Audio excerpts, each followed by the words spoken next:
എങ്ങനെ പറഞ്ഞാലേ റെഡി ആവുക? ഹലോ ഗൈസ് ഹലോ ഗൈസ് എന്ന് പറഞ്ഞാലേ റെഡി ആവുക? എന്നാ തുടങ്ങിക്കോ. ഹലോ ഗൈസ്, ഇന്ന് ഞായറാഴ്ചയാണ്. അപ്പൊ ഹോളിഡേ ആയോണ്ട് നമ്മള് കുറച്ച് മീൻ പൊടിച്ചാൻ പോവാണ്. കിട്ടുകയാണെങ്കിൽ ഞങ്ങളെ കാണിച്ചു കൊടുക്കാം. എത്രാം ക്ലാസ്സിലാണ് ഞങ്ങളൊക്കെ പഠിക്കുന്നത്? ഞാൻ 4. എവിടെ പഠിക്കുന്നത്? ഞാന് വാദരഹ്മ കൊടിയത്തൂരില.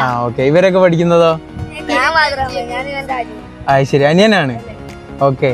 അപ്പൊ എന്തുകൊണ്ടാണ് നിങ്ങൾ മീൻ പിടിക്കുന്നത്? എന്താണ് അതിന് ഇത് ഇരയായിട്ട് ഇട്ട് കൊടുക്കുന്ന സാധനം? എന്താ? മണ്ണിര. അപ്പൊ നേരത്തെ അതൊക്കെ കൊത്തി റെഡിയാക്കി എടുത്തിട്ട് വരികയാണ്. ഓക്കെ. അപ്പൊ നമുക്ക് മീൻ പിടിക്കുന്നതിന്റെ വീഡിയോസ് ഒക്കെ ഒന്ന് കാണിച്ചു കൊടുക്കാം.